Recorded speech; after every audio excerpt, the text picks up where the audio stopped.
As many fans of this channel know, I am African, and I grew up in Africa. It is easy to believe that you're destined for poverty, and yes, most people from poor countries believe that. However, when I was around 17, I started questioning such assumptions, and the reason for my different opinions is because I often see rich people even in my country. But there are some other explanations for the reasons why some people are rich in poor countries. It may be that these people do ugly or illegal stuff. Maybe their father is a politician who has stolen a lot of money, or maybe it's just luck. Anyway, I decided to study how money works and see myself whether being rich has something to do with luck, stealing, or anything like that. By age 20, I already knew the formula of wealth creation, and I was ready to follow such formula. In today's video, I'll be sharing with you how to be rich in a poor country. If you're new here, consider subscribing so that you won't miss other interesting videos like this. Riches has no home. In his book, The Science of Getting Rich, Wallace D. Wattles provoked us to think about something very important. He asked us to stop thinking about poverty as though it caused by certain geographical location, but because if poverty has something to do with a particular geographical location, then certain people in certain geographical locations will be poor, while everybody else will be rich. But that's not so. As we make this video today, millions of people are poor even in the richest countries of the world. For example, more than 70% of Americans live from paycheck to paycheck, according to some studies. And think about this, many people even in the poorest countries of the world are very wealthy. What does this tell us? I think it's very simple. Money doesn't have anything to do with where you live. But there's another problem here. If money doesn't have anything to do with where you live, then why do we have more poor people in certain continents than others? Why do we have more poverty in Africa and Asia than in Europe or America? I think I have an answer, and that has to do with conditioning. Like begets like. The story was told about a farmer who brought an eagle's egg from his farm. When the farmer got home, he added the 3 eagle eggs with his chicken's eggs, and his chicken hatched the eggs with hers. Many months after the little eagles have been hatched, they are there right with the chicks, eating everything the chicks were eaten, walking around the way the chicks walk around and having the same aspirations like those of the chicks. These 3 eagles grew up and lived their entire life just like chickens. They never flew or dared to live like an eagle. I'm sure that you will believe this story easily because it happened in the kingdom of the birds. Well, like those eagles, like always begets like, even amongst human beings. So, what happens in poor countries is that when you're 7 years old, you'll notice that everyone around you is poor. And not just that these people are poor, they always blame someone else for their poverty. At age 7, you may not understand these people, but by the time you're 17, you're already successfully initiated into their evil world. What then happens is that as a young adult, whether you listen to your father, your mother, your uncles or teachers, everyone is blaming someone else for their state of being poor. It doesn't matter how strong you are, the natural thing to do is to become like these people. By the time an average human is 21 in a poor country, he has started thinking that the reason why he is poor is that the government or devil makes him poor. From this point, you can see how easy it is for these people to be poor and also make their children poor. It's pretty simple. Whenever you blame someone else for your life, what you're doing is folding your arms and saying, "It's not my fault. Let the man who causes man's poverty to come and make me rich. It's not my fault. Let the man who causes poverty to come make me rich." So the number one reason why most people are poor in poor countries is that everyone around them is poor when they are growing up. These people would not have become poor solely because everyone is poor. It's even worse because most poor people blame someone else for their poverty, and then they successfully teach their children to learn how to blame others for their lives. They have successfully destroyed such children's lives because they too will grow up not taking responsibility for their lives. The other problem about growing up in a community where everyone is poor is because you will never have any worthwhile mentor. Because everyone is poor, their advice will just lead you to where they are, and that's not where you want to be. For instance, I had to stop taking advice from everyone in my family when I was about age 19. The reason I stopped taking advice from these people is that all their advice is very bad, and they think their advice is the best. For example, my family members advise me to get a university degree because if I don't have a degree, I cannot be successful in life. They advise me that it is good to work for a bank, while I think it's better to build a bank.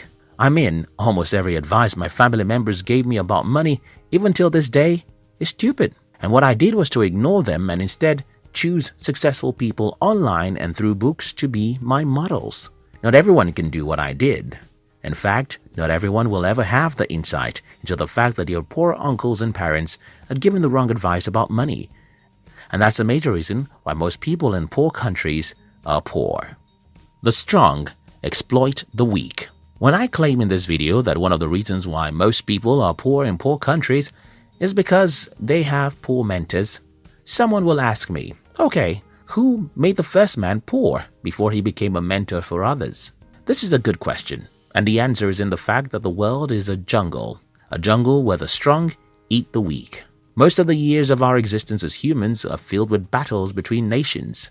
We should also remember colonization and exploitation from one country to another. All these battles would not have left some countries poor if not because they are not physical battles. Think about it, as you would think about rape. When a man rapes a woman, he thinks it's just a physical act, but for a woman, it's spiritual and emotional. And though the act of rape can happen in 5 minutes, the victim can live with the pains for 50 years. Similar things happen when a country invades, overpowers, and colonizes another for many years. For those who are asking how the first man became poor, I think that is how the first man became poor. But that's not an excuse for you to be poor. You see, the poverty of your forefather may not be his fault because he was probably taken as a slave for 30 years. But your poverty is yours because you have the power to liberate yourself. Country and personal prosperity. Another reason why many people are poor in poor countries is that most people seem not to understand that there are differences between national prosperity and personal prosperity. Because most people don't know that there's a difference between personal and national prosperity, many people in poor countries want to run to rich countries. Many Africans want to run to America. Many Indians thought they could migrate to Europe, and that's another problem. You see, running to a rich country won't guarantee your prosperity, because even in the country that you're running to, most people are still poor. Now that I've tried to pinpoint some of the reasons why most people are poor in poor countries, let me try and show you how to be rich in a poor country. 1. Disown every mentor you have. Well, I don't mean that you should legally get rid of everyone in your life. I simply mean that you should stop taking their advice or spending much time with them, except they are positive-minded. Growing up in Africa, the culture of my tribe requires that I listen to and follow the advice of everyone who is older than me. But at about the age of 19, I started revolting against the advice of my family members, especially their advice about money. When I was 21, it had become very obvious that I was a black sheep of the family. Until today, these people just don't have any advice I can follow about money. Don't get me wrong, I love my mother, father, uncles, and siblings. I love my African friends, but I don't take advice or spend time with you if you're negative. This is the first thing I think you should do if you're from a poor country. Do away with negative people. Stop taking money advice from poor people. Instead, go to the library and read books from the rich and successful people. Check online and follow some inspiring people who will make you believe in yourself. 2. Understand the difference between personal and national poverty. Don't assume that you have to be poor simply because your country is poor. You can be rich, even in a poor country. As I have explained earlier, being rich is not a factor of where you are from or where you live. Being rich is a factor of how you use your mind. 3. See the half-full cup. I suffered ill health for the first 17 years of my life, and I hated life for every minute of those sicknesses. However, a few years after I regained my health, I understood that such terrible health challenges was a blessing in disguise. The lesson here is that most bad situations have hidden opportunities in them. But human nature really takes time to look for opportunities in bad situations. If you live in a poor country, you have to learn how to see the cup of your country as half full, not half empty. You have to be positive and believe that there are opportunities for you somewhere in some corner. Only you can believe that and take proactive actions that will lead you there. In conclusion, everyone watching this video from Africa or Asia should sit down and rethink their path in life.